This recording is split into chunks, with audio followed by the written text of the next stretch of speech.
நீங்கள் குளிச்சு முடிச்சுட்டு போய் ஈரத்தோட போய் எடுத்து கட்டணும். அதுக்கு அது வரைக்கும் அந்த வேஷ்டியையோ இந்த புடவையோ யார் போட்டால் அது மடி ஆச்சாரம், அதான் மடி ஆச்சாரம். இப்போ இது தினசரி செய்யறது.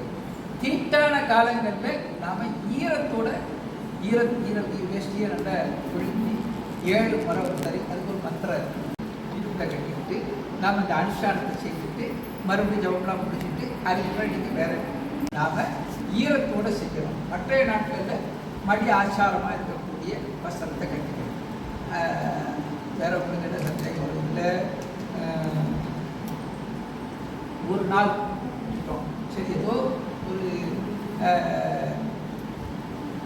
நமக்கு செய்ய முடியாத ஏதோ ஒரு அவசரமாக கிளம்பி கூப்பிட்டு போகிறோம், இல்லை பயணத்தில் வந்துட்டு இருக்கிறோம் அப்படின்னா காலையில் அதிகாலையில் சூரியன் உதயத்துக்கு முன்பாக எழுந்து ஸ்நானம் பண்ணி அனுஷ்டானம் பண்ணணும். கொஞ்சம் லேட்டாக பண்ணா அதுக்கு பிராயச்சித்த மந்திரமாக அது ஒரு மந்திரத்தை சொல்லி செய்யணும். இது ஒரு குறிப்பாடு. ஒரு நாள் விட்டுட்டோம் அனுஷ்டானம் செய்கிறத தவிர்க்க முடியல அப்படின்னா அகோர மந்திரத்தை 108 முறை ஜபம் செய்துவிட்டு மறுநாள் செய்யும். 2 நாள் விட்டேன் படம் செய்ய முடியல அப்படின்னா 1000. 3 நாள் விட்டேன் அப்படின்னா அதுக்கு ஒரு கணக்கு இருக்கு. 7 நாட்கள் வரைக்கும் உணர்ந்து நாம் செய்யாமல் அனுஷ்டானத்தை கைவிட்டுருக்கோம், செய்யறதுக்கு நேரம் இல்லை, ஏதோ ஒரு காரணம் என்ன அப்படின்னா மறுபடியும் தான் தீட்சை பெற்றுக்கொள்ள வேண்டும். நீங்கள் தினசரி தீட்சை பெற்றுக்கொண்டு அனுஷ்டானம் பண்ணி ஜெபம் பண்ணுறீங்களா, இதனால் பலன் உங்களுக்கு கிடைக்கும். பஞ்சாட்சர மந்திரத்தை தினசரி உபதேச மந்திரத்தை சொல்ல சொல்ல சொல்ல உங்களுக்கு புண்ணியம் கிடைக்கும். நீங்கள் தவறு செய்யாமல் அப்படின்ட்டிங்கன்னா அந்த பாவம், அதாவது குழந்தைகள் செய்த பாவம் பெற்றோர்கள் செய்த சீடர்கள் செய்த பாவம் கூடாது. அதனால் நீங்கள் தவறு செய்துட்டா அந்த தோஷம் எனக்கு வந்து செய்யும். அதனால தான் நாங்கள் தினசரி என்ன செய்யணும், அதுக்கு பரிகாரம் நாங்கள் தினசரி செஞ்சுட்டே இருக்கணும். தினசரி யாராவது ஒருத்தர் லேட்டாக பண்ணுறாங்க பண்ணாமல் இருப்பாங்க அப்படின்னு ஒரு இதில் நாங்கள் என்ன செய்யணும், தினசரி அதுக்கு ஒரு பிராயச்சித்தை பண்ணி பண்ணிட்டு இருக்கோம். அதனால் செய்தால் புண்ணியம் உங்களுக்கு. ஆனால் அதே நேரத்தில் கணவன் செய்த புண்ணியத்தில் 50% மனைவிக்கு போச்சு. மனைவி செய்த புண்ணியத்தில் கணவனுக்கு பங்கு உண்டானா கிடையாது. கணவன் செய்த ஏதாவது ஒரு புண்ணியம் செய்தீங்க அப்படின்னா 50% அவங்களுக்கு சாமி ஆகும். உங்களுக்கு 50% தான், 50% சாமி அவங்களுக்கு தராது. ஆனால் அவர்கள் செய்த புண்ணியம் அது கணவனுக்கு வருமானா கிடையாது.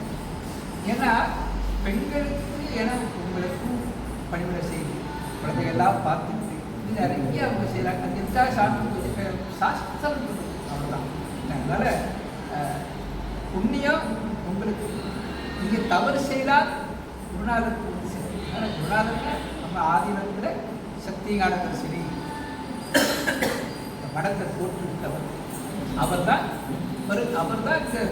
இருக்கார். அவருடைய பிரதிநிதியாக நாங்கள் உங்களுக்கு அந்த தீட்சை ஏன்னா எப்படி இந்த உபதேச பரம்பரை இருக்கு. இப்போ எப்படி மோர் தயிர் வேணும், தயிர் வேணால் வெறும் பாலை வச்சிருந்தா தயிராயிடுமா ஆகாது. அப்போ எனக்கு நல்லா காய்ச்சி கொஞ்சம் புளி உரமும் கொஞ்சம் அந்த மோர் விட்டால் தான் அது தயிராக மாறும். இப்போ தயிர் எப்படி உருவாக்குறதுன்னு நிறைய பேருக்கு இப்போ குழந்தைங்களாம் தெரியாதுன்னு நினைக்கிறோம். உனக்கு தெரியுமா தயிர் பாலை காய்ச்சி உரம் தெரியுமா? உனக்கு தெரியாது, இப்போ சின்ன பிள்ளை என்ன. அப்போ அந்த உரம் அந்த மோர் உரோட துணி மோர் விடுவோம். அந்த மோர் நல்ல வாசனையான மோராக இருக்கும். கொஞ்சம் கெட்டிப்போன மோரை விட்டா இந்த பால் அடுத்த நாள் தயிர்லையும் அந்த வாடை ஸ்மெல். அப்போ நல்ல உரைக்கும். இப்போ உபதேசமாக உங்களுக்கு நமக்கு பரம்பரையாக கொடுக்கறதுக்கு உரம் ஒரு மாதிரி அவங்க கொடுக்குறாங்க நம்மகிட்ட அந்த அந்த மந்திரம் இருக்குது. இப்போ நாங்கள் உங்களுக்கு அதை இப்போ இது அப்படி செய்யும் மாதிரி அதனால் நல்ல குருநாதனம் சென்று அதனால் நல்ல குருவை தேடி சென்று உபதேசம் பெற்ற வேண்டும். ஏன்னா குருநாதனுடைய பூஜை அனுஷ்டானம் இதெல்லாம் இல்லைன்னா அவங்களுக்கு போய் நாமும் போய் தீட்சை வாங்கி என்ன முடியும்? இல்லை துணியில் பூசுறது சரி காலையில் எழுந்திரிச்சு மத்தியானம் சாயந்தரம் எல்லாம் பண்ணாங்கன்னு முறையாக யமம் யமம் ஆசனம் பிராணாயாமம் பிரத்யாகாரம் தாரணை சமாதி அஷ்டாங்க யோகம் என்ன யமம்னா சரி இதெல்லாம் செய்யணும் இதை செய்யக்கூடாது. யமம்னா இதெல்லாம் செய்யணும். நியமம்னா இந்த காலங்களில் செய்யணும், நியமத்தோடு செய்யணும். அப்படி ஆசனம் ஆசனங்கள் சுகாசனம் பத்மாசனம் இப்படி நிறைய ஆசனங்கள் இருக்குது. ஆசனம் பிராணாயாமம் இதெல்லாம் சைவ அனுஷ்டான விதியில் வருது. அடுத்தது சமய தீட்சை பெற்றுக் கொள்வதற்கு தகுதி அப்படின்னு என்னன்னு கேட்டால் மது மாமிசம் கூடாது. கண்டிப்பாக இருக்காது, மேக்சிமம் இருக்காது. ரெண்டாவது திரட்மனை ஆசைப்படணும். இந்த 3 கட்டுப்பாடு அவசியம். அடுத்ததாக சுவாமி சிவபெருமான் மேலே நமக்கு பக்தி இருக்கணும். தேவாரம் திருவாசகம் இதெல்லாம் படிக்கணும். இதுதான் அடிப்படை. வேற ஒன்றும் பெருசாக உங்களுக்கு தகுதி இதுக்கு படிக்கணும் அது படிக்கணும் இதெல்லாம் கிடையாது. என்ன சமஸ்கிருத மந்திரங்கள் வரும், அதை கொஞ்சம் நம்ம 10 மந்திரம் தான். இதை நிவர்த்திகளாய நமக பிரதிஷ்டாகளாய நமக வித்யாகளாய நமக சாந்திகளாய நமக சாந்தி அதிக மந்திரத்தோடு இதெல்லாம் கொஞ்சம் ஞாபகம் வச்சு வயசானதுனால படிச்சுக்கலாம். தினசரி வீட்டில் வியாபாரம் பண்ணிக்கலாம், திருவாசகம் புத்தகங்கள் போகலாம். இது 28 வருஷமாக ஒரு பிரதோஷம் பண்ணியிருக்கோம் விஜயாபுரி. எங்கே விஜயாபுரி?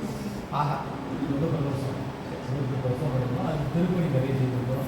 அந்த கோயில் விஜயாபுரி அது இது முத்துப்பட்டு முத்துப்பட்டு இல்லை அந்த விஸ்வாமித்திரர் புசித்த லிங்கம் நல்ல ரொம்ப விசேஷமாக சொந்த கோயில் அன்னதானம்லாம் போடுறாங்க. அங்கே திருவாவூர் மடம் இருக்குல்ல, மடம் முன்னாடி மடம் இந்த சும்மா சாப்பாடு பண்ணி யாரும் போட்டுருவாங்க. கோவிலுக்கு இந்த பக்கம்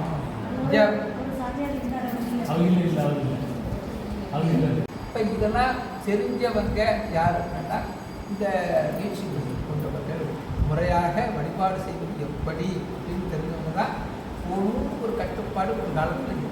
அதெல்லாம் கிடையாது. அதனால் இருந்தாலும் நீட்சி கொள்வது இப்போ நீங்கள் இந்த திருநீரை திருக்குண்டரமாக குடைத்து அதிகாரம் ஒரு நேரம் தான் சமையல் இல்லை. நான் 2 நேரம் பண்ணணும் அப்படின்னா நீங்கள் முதலே சொல்லணும். ஒரு நேரம் தான் நமக்கு சௌகரியப்படும். சரி சரி பண்ணி தான் சரி போவோம். போயிட்டு தான் திருப்பி போயிட்டு போவோம். இப்போ வழிவிட்டு தான் அப்படிங்களா? சரி சரி சரி. இப்போ நீங்கள் கார்த்திகை சும்மாலாம் வரீங்களா? எப்போ சொல்கிறீங்களோ நீங்கள் என்ன